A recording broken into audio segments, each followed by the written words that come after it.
idea of what marriage is about. The idea is that I'm gonna find somebody who is my match, they're gonna get me, life is gonna be easy, and I'm gonna just find that perfect person and it'll all be bliss. And that's actually the wrong notion of what marriage is about.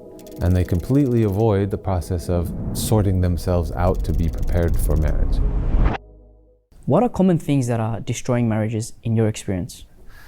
A lot of things. There's a lot of different layers of, I think, what makes marriages not work. I think some of the most common ones are that people get into it with the wrong idea of what marriage is about. They often approach marriage as, they see these Bollywood movies or they see even just Hollywood movies, and the idea is that I'm gonna find somebody who is my match, they're gonna get me, and we're gonna have the same interests, and life is gonna be easy, and I'm gonna just find that perfect person and it'll all be bliss. And that's actually the wrong notion of what marriage is about, and it's the wrong approach from the beginning to enter into marriage. We hear that marriage is half the deen, but I think a lot of people don't understand that or why that is. And I think part of the reason why that is that our experience of ourselves is ourselves as separate. We have our own free will, we have our sort of sense of need for control and power, and we can get really deluded with our nafs of following our own trajection and our own self-direction. And so when we go and we look for somebody in marriage who's like us, which is usually what people are looking for, you're essentially just avoiding the whole point of marriage, which is to put yourself into balance, not to just further go into the direction of where your nafs is imbalanced. We don't want to just become more of what we are. We want to become more of what our potential is, what we can become. And in order to do that, we have to put ourselves into balance, and we have to be shown in a mirror where we're out of whack, off center, out of equilibrium, out of balance. All of us are, because the perfect human being is the Prophet sallallahu alaihi wasallam. He was the perfect balance, but we need to work towards that. And so life is about working towards that. So therefore marriage has to be about working towards that. There is no notion of just staying static. So there isn't, I'm gonna get married, I'm gonna find the right person, and we're gonna have this coasting, static life.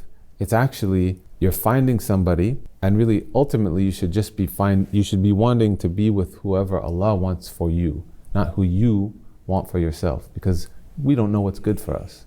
Allah knows what's good for us. And what's good for us is for us to come into the full possibility of our potential as Khalifatullah, and that ultimately to come into submission to Allah. And so the whole idea of marriage is that from the duality, from the two, you're able to get closer to the one. So we should be approaching marriage as a doorway to submission to Allah, to getting closer to Allah, and for self-knowledge.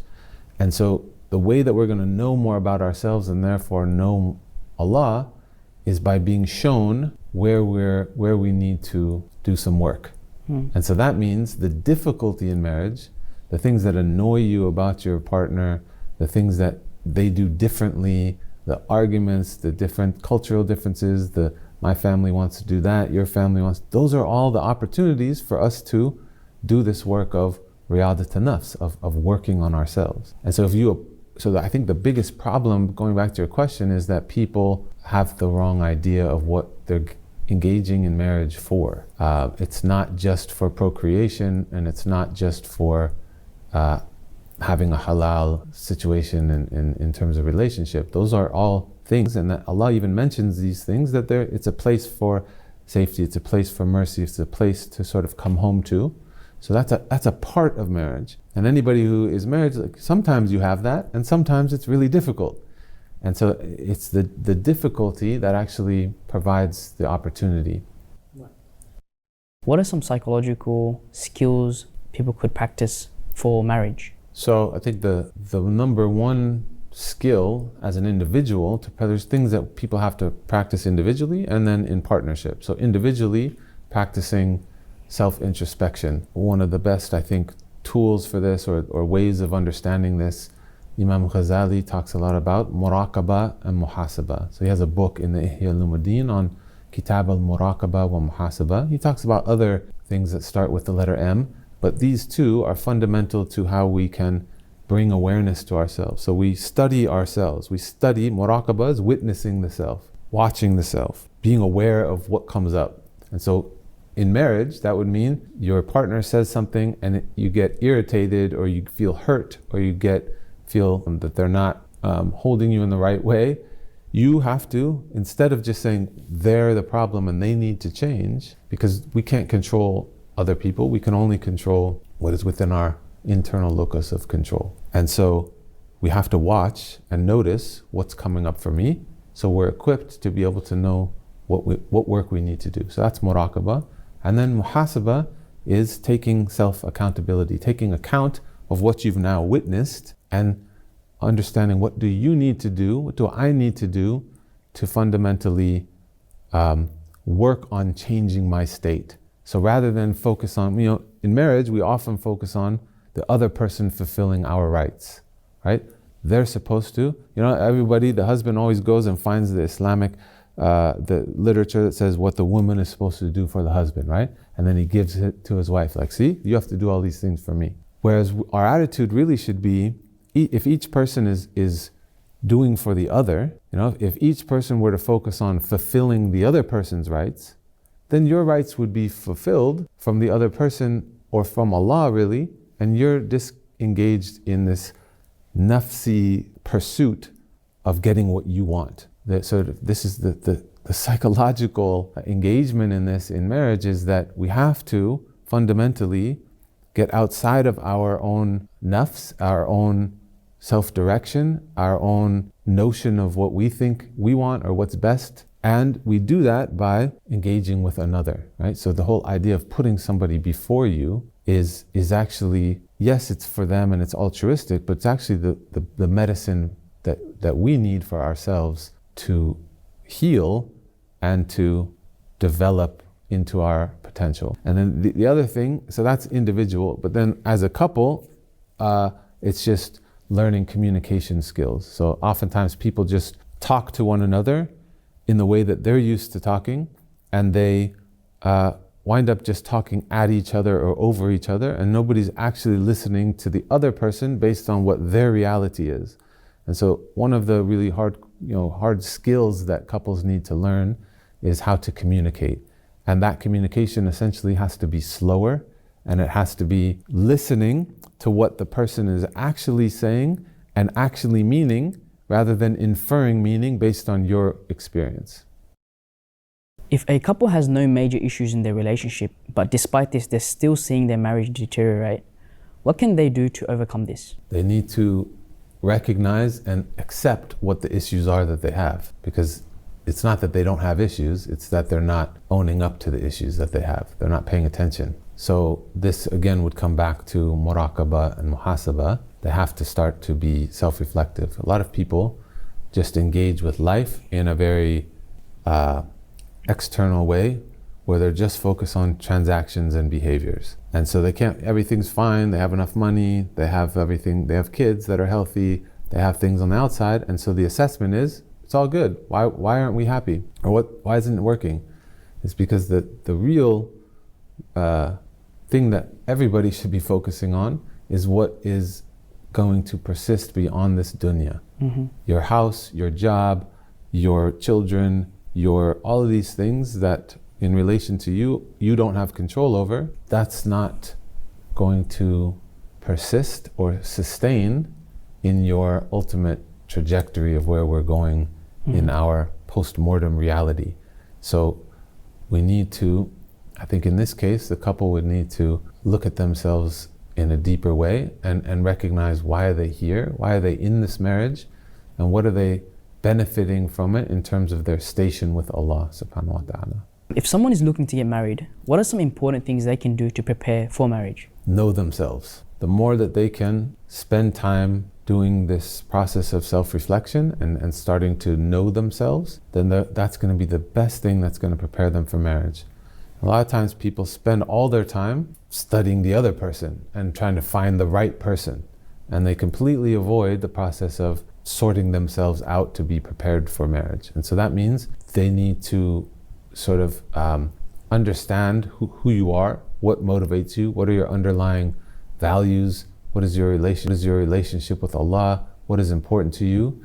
But then from there, making sure that you're working on the things that you need to work on. So this is, again, coming back to this muraqabah and muhasabah process. The more that we know what are our hang-ups, what are the patterns that come up in our life, what are the things that are unresolved that I'm not taking account of and not looking at, because certainly if you don't deal with them before marriage, they're absolutely going to come into your marriage. And so oftentimes where we have problems in our life or things aren't going, and we think, oh, well, if I just get married, it will all be taken care of, it will be solved. And that's actually, it's the reverse. Really, we should sort out ourselves first. And then and you're not gonna sort yourself out in completion first, but at least spend time fully committing to that process of self-direction, that process of self-introspection and self-accountability before you even think about going into marriage. Mm-hmm. And then once you're getting closer, once you've started that process, you're in that process, that's a habit for you, and you know that you're gonna do that within marriage, then the approach to seeking a partner needs to be more than just, am I attracted to them and do our families get along? We define taqwa, because we know the Prophet ﷺ said we should find somebody with taqwa, but then we usually assess taqwa based on behavior. How much do they go to the mosque? How much Quran do they read? These are all good behaviors, but what is motivating those things? What is their relationship with Allah on a level of taqwa, of actual God consciousness, and how does that play out in their life? And then as you get closer to actually having that conversation of marriage, then you need to move away from the romantic nature of do we love each other, are we good for each other, and really get into the brass tacks of thinking of this partnership as a business venture and really sorting out, like, what is your vision statement? What is your mission statement? Who's going to be the treasurer? Who's going to have this position? What do you feel about education? How do you feel about disciplining children? What is your stance on family living with us? What about travel? All these things, if you don't have conversations beforehand, they're going to crop up and you're going to be unprepared to deal with them.